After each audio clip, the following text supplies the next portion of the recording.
What is up, guys? Welcome back to another video. So today we are at Tanktown, USA in Georgia, and I gotta say, I never knew this place existed, but we're gonna go ahead and see what they have. Now, this is a place where you can actually drive a real tank and crush a car. Now, they only have armored personnel carriers, so not like a tank with a turret, but it's a tank. So we're just gonna go have some fun and see what we can do. I'm not sure if we're gonna crush a car today, maybe shoot a machine gun, but mostly the main thing is we're gonna get to drive a tank and also ride in one. So let's go, and this is gonna be interesting. Man, they got some cool stuff here. Look at this amphibious tank right here, and some older cars, some Willys Jeeps. Look at that. And then the track, it's pretty much a junkyard, but hey, why not crush cars with tanks? So, yeah, it is pretty muddy. It just rained, so yeah, that's gonna be fun. But hey, it's a tank, so. Oh, we got some other armored personnel carriers over there. One there, it looks like with a turret, I don't know. And then another one there. Pretty interesting stuff. Alright, so I believe this is the tank that we will be driving. Yeah, pretty interesting armored personnel carrier. Alright. So actually, this is the tank that we will be driving. That one, I believe, was just over there because he bought it for parts. So here's a view inside one of these armored personnel carriers. Pretty interesting. Kind of a tight fit, but yeah, it's not meant to be luxury. It's a machine of war, huh? And there's one of the driver's seats right there in the distance. It's pretty cool.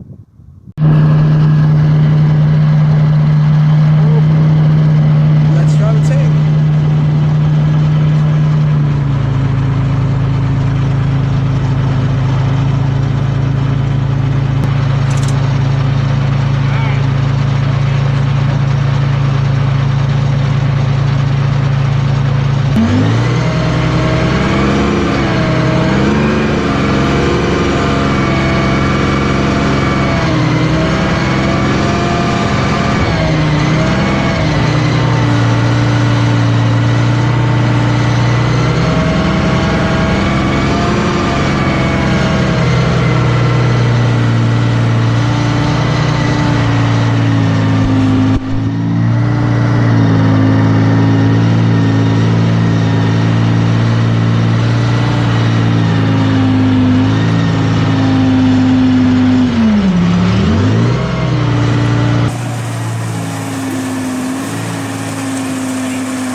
Oh boy, this yeah, this just happened. Yeah, wow, okay, yeah.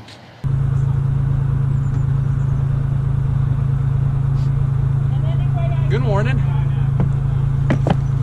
How are you doing today? Yeah, this is just my British armored personnel carrier, home sweet home for now, at least until I get back home, but yeah, sure is a fun thing. So guess what, guys, the fun doesn't stop there. Now I'm gonna go shoot a 30 cal machine gun for the first time ever, so let's see how that goes. Enjoy some of slow motion footage. All right, we got the ammo. Now it's time to go in the trench. Whew. Oh, there's the targets over there. Oh my gosh. Oh my gosh.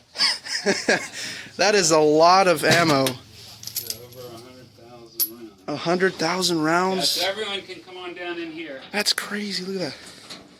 Look at that. Oh my gosh.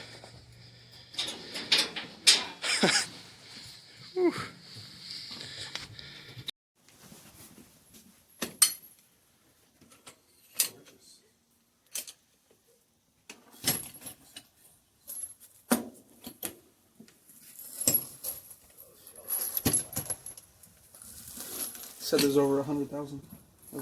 Yeah. Crazy. That's in. I've been doing the tank driving for 8 years and just the machine guns for 2.5. So Oh, okay. Huh. 2.5 years of. You just have one tank that works? No, I've got 6 of them actually. Oh, wow. Yeah. They all work? Yeah. Well, various states of work. Various states. As long as I've got 2 good ones on, I don't sweat it. All right, so what we're shooting is M19 19A4. This is a World War II 30 cal. Okay, it is called the 1919 because it was designed in 1919. So this replaced the M1917. So you can see the Army is very creative. Yes. So it was the World War I 30 cal. If you're familiar with machine guns, it was water cooled, so it had this big round barrel, and they could sit in the trench, and they had water that would get pumped through it to keep it cool. So after World War I, they realized they weren't going to be doing the trench warfare thing anymore, so they kind of Browning reworked the 1917 into this, which is an air-cooled machine gun. The downfall of this gun, well, we used this through the Korean War in the 50s, and sort of the downfall of the gun is that there's no way to walk and shoot with it. Right? So this is the infantry setup. This is how it had to be shot. You can't hold it and shoot. So there was, and also it was pretty labor intensive. So it was a 4-man machine gun team. Wow. So there was a gunner, loader, and then basically 2 toters because he had to move the tripod. This is called a T&E mechanism, trajectory and elevation. This is how you raise and lower it. Spare parts, ammo, so it was a lot to go through. So every time you wanted to set up and shoot, you had to run forward, do what I just did. So after Korea, that was sort of our last big land war where we were fighting, kind of a conventional battles with 2 armies. They're over there, you're over here. So after Korea, they realized they were moving more towards the guerrilla warfare thing, like Vietnam. And so in the late 50s, they came out with the M60, which everyone remembers from Rambo, right? Yeah. One guy can walk and shoot with it, so you can stand up and shoot. So that became the infantry weapon, and this became obsolete. And we gave most of these to the Europeans and the Israelis. And the Israelis used them into the 90s, so they had a long service life. Mine are Israeli. If you're into gun calibers, originally these were 30-06 because that's what the Army shot. They shot the M1, basically the M1 Garand in World War II. It's 30-06, so this shared the same ammo. When the M60 came out, they transitioned to 7.62 which is also 308 Winchester. It's the same thing.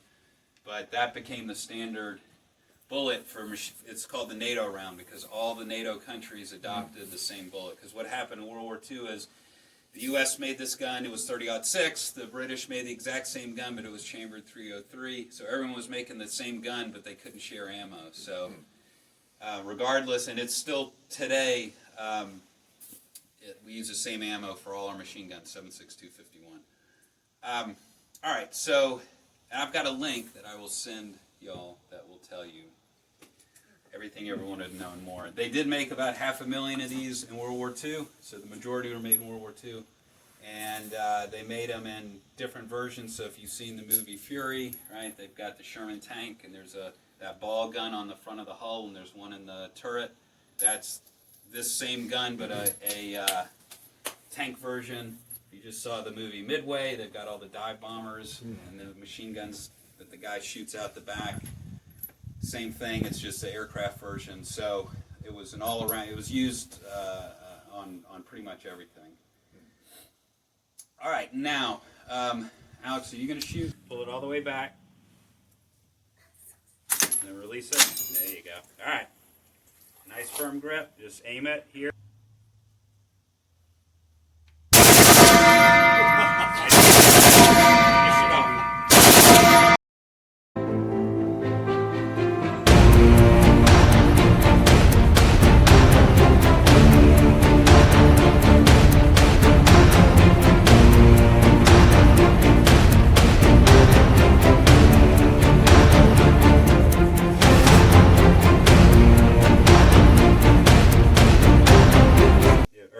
the sights, whichever you want. All right, so just nice firm grip. Stand all the way up. Just hold on to it. If it starts walking, stop shooting. Okay.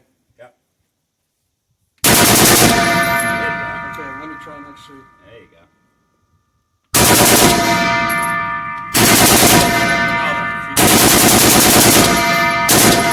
nice. Not bad. That was awesome. All right, thanks.